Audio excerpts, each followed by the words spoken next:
પ્રેગ્નન્સીમાં વારંવાર સોનોગ્રાફી કરવામાં આવે છે. શા માટે? તો હું doctor Falguni Parikh, expert gynaecologist, sunflower IVF centre, તમને આ વિશે જાણકારી આપું છું. જો તમે હાઈ રિસ્ક પેશન્ટ હોય, તમને ડાયાબિટીસ હોય, બ્લડ પ્રેશર હોય, આઈવીએફ પ્રેગ્નન્સી હોય, ટ્વિન પ્રેગ્નન્સી હોય, તો એ સોનોગ્રાફી વધારે વાર પણ કરવી પડે. તો હવે આપણે વાત કરીએ શરૂઆતની પ્રેગ્નન્સી. પહેલી સોનોગ્રાફી એ તમારો પીરિયડ મિસ થાય એટલે કે 1 મહિનો ઉપર 10 દિવસ અથવા તો 15 દિવસ થાય ત્યારે કરવામાં આવે છે. તેનાથી આપણને જાણકારી મળે છે કે પ્રેગ્નન્સી છે કે નહીં.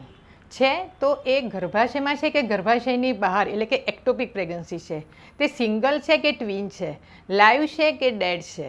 અગર આ સોનોગ્રાફી એકદમ નોર્મલ આવે છે તો પછી બીજી સોનોગ્રાફી 3 મહિને કરવામાં આવે છે, જેને જીનેટિક સ્કેનિંગ કહેવામાં આવે છે.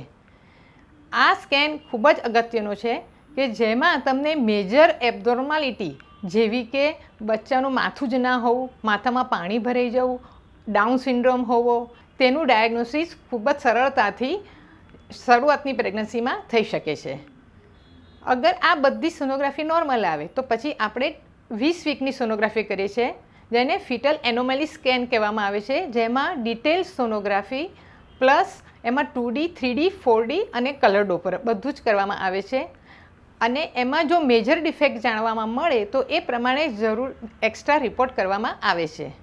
અને જો આ સોનોગ્રાફી રિપોર્ટ નોર્મલ છે તો પછી બીજી સોનોગ્રાફી સીધા 32 વીકે કરવામાં આવે છે, કે જેને ગ્રોથ સ્કેન કહેવામાં આવે છે. એમાં બચ્ચાના હેડ, ટમી અને હાથ પગના મેઝરમેન્ટ લેવામાં આવે છે અને પાણી માપવામાં આવે છે, ઓક્સિજન જોવામાં આવે છે. અને જો એ બધું બરાબર હોય તો પછી એક્સ્ટ્રા સોનોગ્રાફી થતી નથી.